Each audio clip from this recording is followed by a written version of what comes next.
There's something so unsettling about someone or something lurking in your own home. A presence that just barely makes itself known. I leave that door open? I must have. It's only me here, right?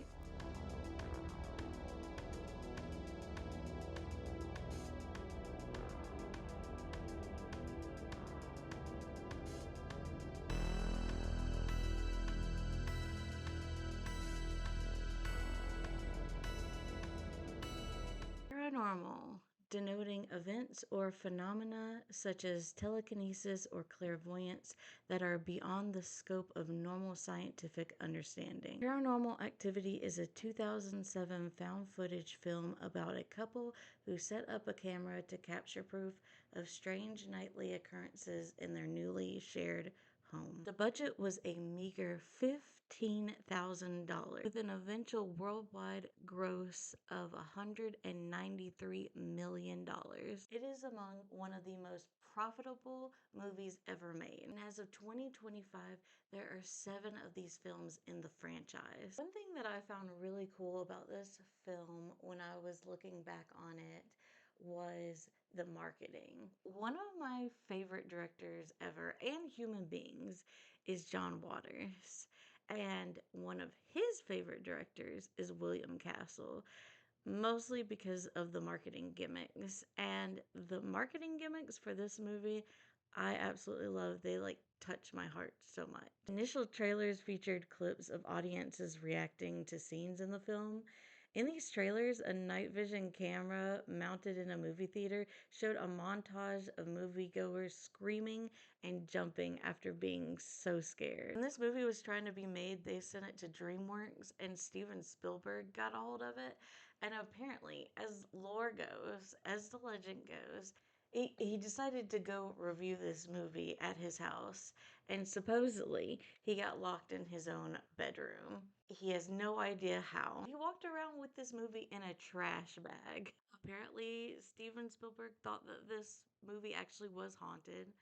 I don't know what a plastic bag is gonna do for a ghost, but I mean, I guess it did work for him. It was produced, written, directed, photographed, and edited by one man, Oren Pelly, and Pelly had never made a movie before. Basically, his background in software development helped him make a low-tech movie. He used a home movie camera, he hired unknown actors who were able to help with production, and he even used his own home for the film. Kelly actually said that he had been afraid of ghosts his entire life. He was even scared of the 1984 Ghostbusters movie, but he did intend on channeling that fear into something positive. So he set out to make a horror film, and props to him for that. He even ended up doing extensive research into paranormal phenomena and demonology for this film, and he wanted it to be as truthful as possible. He preferred to focus on believability over scares and gore. Adding to that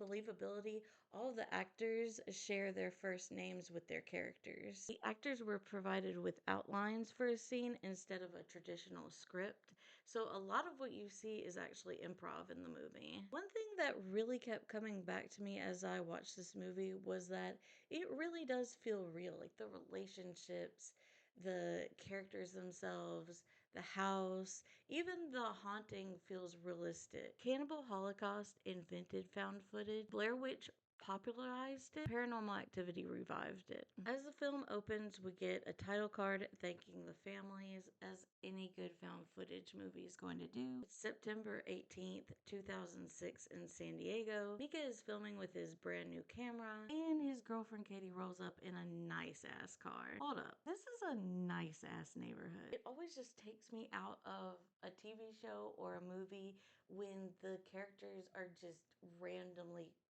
have a ton of money. But this is before the housing crisis, so. And Katie asked him how much the camera costs. Like it fucking matters. You're rich. The couple discuss why they bought the camera, that Katie has been haunted since she was 8. Mika asks if she can do something to make more things happen. Mika says that he believes Katie, although he kind of just jokes that it's like neighborhood boys being creeps. He says that he just basically wants to get some footage of more weird things happening. And this is where the film sets up these two as a couple, and you really like them for now. At one point, he starts filming her feet, and this is my live reaction. Yeah, dude. Sex tight thing. Can I get a little striptease, please? Just a half a one. Just bra and panties. Okay, I have a question. This reminded me, I've had this ongoing question for so long, and I've never gotten a proper answer to it. If you like feet, what do you like about the feet? And no, I'm not saying this in a judgmental way. I'm actually very curious because I have very tiny feet, but I don't think that's what people are looking for. I'm just completely curious. I know that you're supposed to have like pedicures and stuff, and that makes them look nice, but what is it about the feet? Like, what is it like having all the toes look like very asymmetrical? Is it like the bottom of the feet, or I'm just confused and I just want an answer to that. Like, what, when you go looking for a hot foot, a sexy foot, what is the criteria? That's what I'm trying to figure out. And nobody will answer this question. Mika is immediately a damn horn dog. And the first night, the ghost is basically like walks over and like drops some keys. What? Where do you leave them? I left them on the counter. Sure. The second day, they have a psychic come over. Mika seems really dismissive about him, but Katie seems positive about it. I'd like to spend a little bit of time getting to know you, getting a little bit more information than what we shared over the telephone. Absolutely. Getting to know both of you. What's your life like? What's your relationship like? And your jobs, both of your jobs. I'm a student. I'm an English major and hoping to be a teacher soon. I don't know where yet.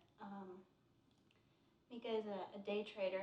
She's a student? How much does day trading pay? What the fuck? Here we learn more about Katie's backstory, and she tells the doctor that she saw a shadowy figure when she was a child, but her sister also saw it with her. They had a house fire where they lost everything, and the origin of the fire was never proven, but she doesn't want to say that that was part of the haunting. She doesn't know. And although things have continued happening periodically throughout her life, it only just started up again recently, a few weeks before filming began. They start showing the doctor around the house. Dealing with demons is not my area. I'm very uncomfortable with it. And I'll tell you quite frankly, I sense that there's something going on in this house. But what about, all right, check this out. What if we just get the switchboard, right? And we find out what it wants, and then we just give it what it wants, and then gone. Because what it probably wants is Katie. And if you do pick up a board and try to play games with it, the entity will sense that you're trying to communicate with it. And that's opening the door, inviting it in. Do you understand me? Yeah, I'm with you. I hope so. The sass from the doctor. I feel like it was good information. I feel like I'm not nuts. I feel like at least we're doing something. I'm gonna call that guy tomorrow. Dr. Johann Gregory. The Don't demon laugh at guy? me. No, Right. don't. Seriously, don't call that guy, okay? That's insane. Stupid ass. That night, Mika's dirty horn dog ass tries to film them humping. Later, the door swings back and forth, and there's some humming that goes on. And this fucking idiot, he starts yelling Hey, you out here? at the door. Hey, tell me what the point of this was. Mika finally cracks open a book the next day. He's trying to figure out what the entity is and what it wants. Katie says that it doesn't feel human. Mika agrees that it might be a demon. Run. Mika then blames her because it followed her around her whole life. I just want you to know that if things progress or get worse in any way, I don't want to mess with the camera stuff anymore. I don't want to make it mad. I understand where it comes from. Just remember, too, that you didn't exactly warn me about this kind of stuff before we moved in together. Manipulation. She expresses valid concerns, and he's an ass. Night 5. Katie has a nightmare and she wakes up super abruptly in the middle of the night. They immediately hear banging. The next day, Katie has her friend Amber over. And I don't know know why, but this scene, it makes me laugh. Show me. Hello, Yeah, how'd you excuse get me. the- I know it's bead time, but I have a little something I want to show you guys. Wait, we're having very intense girl time right now. Fuck, I'm trying to show you guys something. Hey, you be sweet. What the fuck? And her response, I don't know. It's as a Southern woman, I appreciate it. I don't know. I think it's funny. He's just basically trying to get them to come listen to a recording of the noise that was made last night. Seconds before we woke up.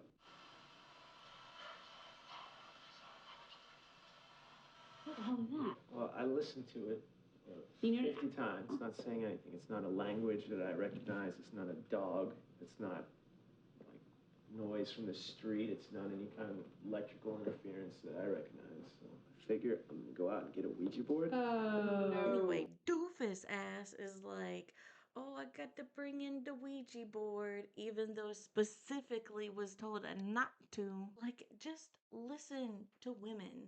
You will probably be fine in your life. Like, 90% of the time if you just listen to a woman. And then we jump forward to night 13. It sounded like someone was running through the damn wall. Just head first. They come downstairs and the chandelier is swaying. It's escalated. Mika starts talking to the demon like it's on his fucking podcast. EVP experiment number 1. Is there anyone here? Where did you come from? Do you have something to say in English this time? Would you be happier talking with the Ouija board?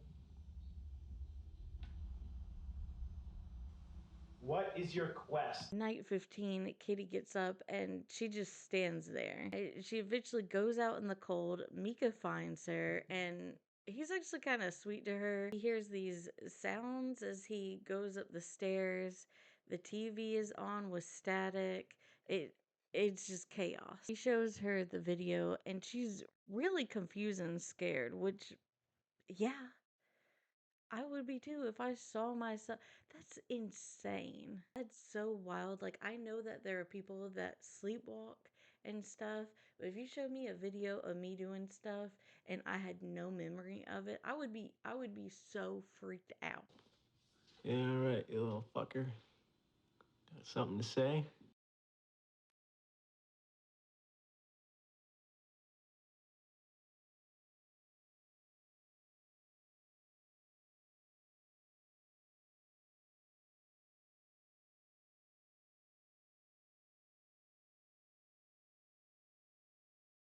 I hated her so much.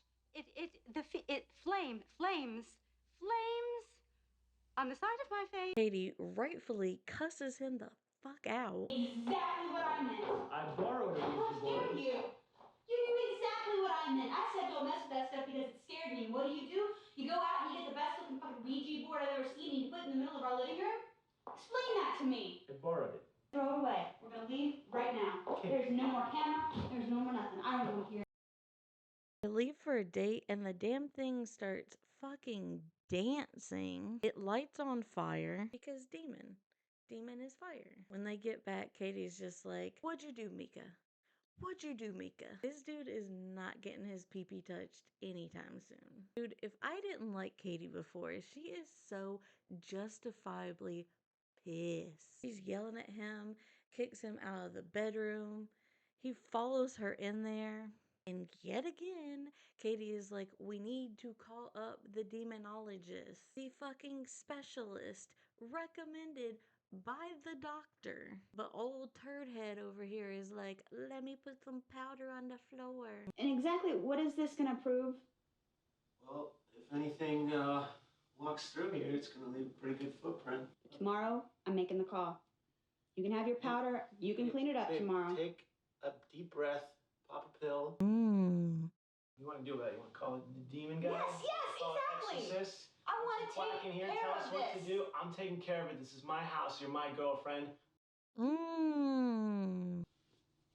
Just have a little faith, huh? No.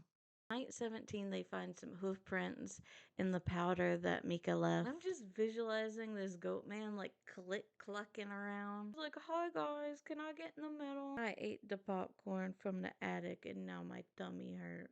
The prints lead into the attic, and Mika finds a burnt photo of Katie from the house that burned down, which is pretty much impossible because that house burnt down. Mika is still somehow saying no to the demonologist. So Katie calls the demonologist, but he's not available. She calls Fredericks again, and luckily he is willing to come by the house. That night, the entity goes fucking insano style. Next day, it cracks a photo of them right over Mika's face. What the hell? How come my face is scratched and yours isn't? Damn, even the demon thinks you're fucking annoying. Dr. Fredericks does the fucking Grandpa Simpson meme. Please, thank you so much for coming back. No problem. We called Dr. Avery, but he's gone. This is overpowering. It's getting worse. Yes, it certainly doesn't like that I'm here, and I cannot help you. What? Well, I've got to tell you, I am not the person to help you in this situation. This is not my area of expertise. I think I'm doing more harm being here than any good. Yes, I really have got to leave. And Dr. Avery's will be back in a few days, and when he gets back here, he'll take care of all your problems. What should we do? Should we leave? Should we? Leaving won't help at all. Let me see what I can do, but I've got to leave this room right now. This is no joke. I will help you, but I can't do this right now. No. Serious?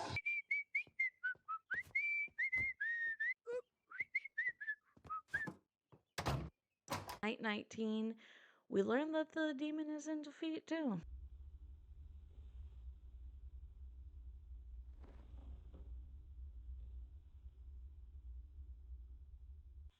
Mika. What's the matter?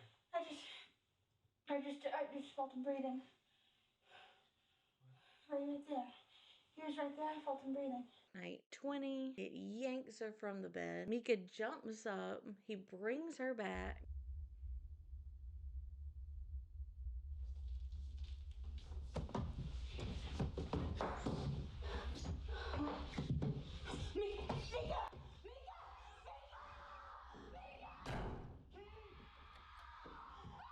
That day, we see that it bit her, and she's like catatonic at this point. Oh, Jesus.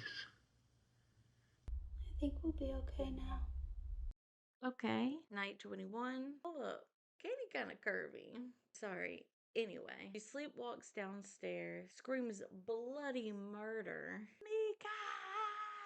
And he goes scrambling down to his death.